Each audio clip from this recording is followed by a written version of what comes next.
Welcome to Culture Screen, where we analyze culture. In this episode, we are summarizing the fourth episode from Season 3 of the Sopranos series titled Employee of the Month. The episode first aired on March 18th, 2001. In the beginning, we see Tony speaking to Dr. Melfi about the new breakthrough they recently uncovered. In the previous episode, Dr. Melfi told Tony that most of the times he has passed out, he has been in the presence of meat because he relates meat to violence and his overwhelming criminal responsibilities. Tony tries to change the subject and starts talking about other things that are currently happening to him in his life. He starts talking about his family life and how Meadow and AJ are driving him crazy. Melfi ends up suggesting to Tony that he bring Carmela into their next therapy session. The thought of Carmela being in his sessions makes Tony uncomfortable. Meanwhile, New York gangster Johnny Sack and his wife Jeannie relocate to New Jersey. They are astonished to get a visit from Tony, who is enraged that Johnny did not inform him of the transfer and that Johnny could interfere in his business. Jeannie wants to be closer to her sisters, and they already have a condo in Point Pleasant, according to Johnny Sack. He also promises Tony that he would never stick his beak into New Jersey affairs. He invites Tony, along with others of his family's mobsters, to a housewarming celebration. In another scene, Melfi is attacked and raped in the parking garage as she leaves her office. The rapist, Jesus Rossi, has been captured, according to a detective at the hospital. Melfi's son, Jason, wants to exact vengeance on the rapist, but her friendly ex-husband Richard prefers to let the authorities handle the situation. Richard learns the next day that Rossi was released on a technicality due to a chain of custody breach. Melfi feels distressed and terrified after knowing this. She later finds a plaque showing Rossi is the establishment's Employee of the Month while purchasing a sandwich at a sub shop. She spills her soda and flees the premises. Remember, I am summarizing the entire Sopranos series, so subscribe and click on the notification bell to be reminded when I upload the next episode.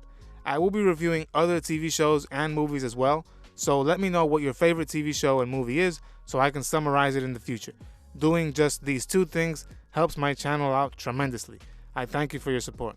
Melfi subsequently has a dream about discovering a macaroni vending machine in the center of her office. Her hand becomes locked inside of the machine when she reaches for the soda. She has a terrifying dream about a gigantic Rottweiler, but then she sees Rossi approaching her to assault her yet again.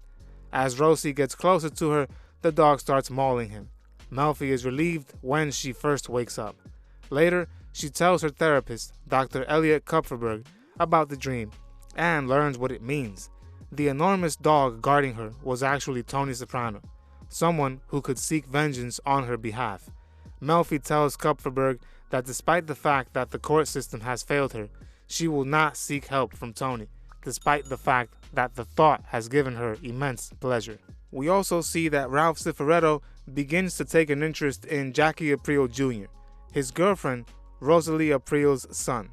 Ralphie asks Jackie whether he has any current love interests over dinner at Nuovo Vesuvio's, and he proposes Meadow to him.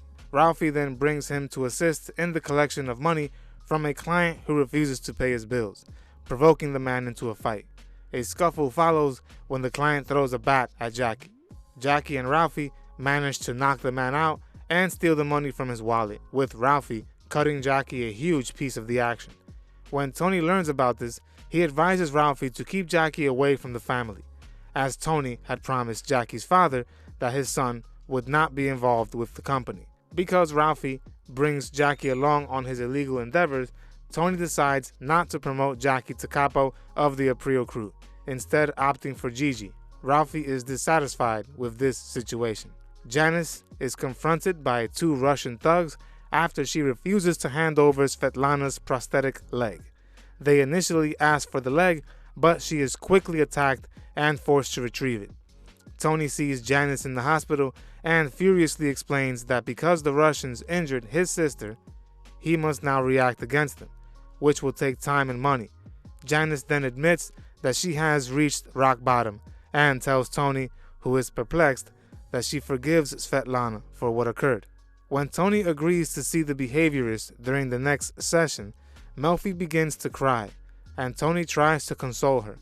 Tony inquires as to what is wrong, but she persuades him to return to his seat and finish the conversation. Tony asks Dr. Melfi if she has anything to say to him. Melfi says no, after an uncomfortable pause. That was episode 30, titled Employee of the Month. To watch the next or previous episode summary, click on the link in the description or at the end of this video. If you enjoyed this summary, consider clicking like, as it goes a long way toward helping me grow this channel. I'll see you on the next one. Scotch and soda. We upload new videos every week, so subscribe to our channel. Don't forget to hit the like button as well. Click the notification bell to be notified of when we upload these videos. See you on the next episode of Culture Screen.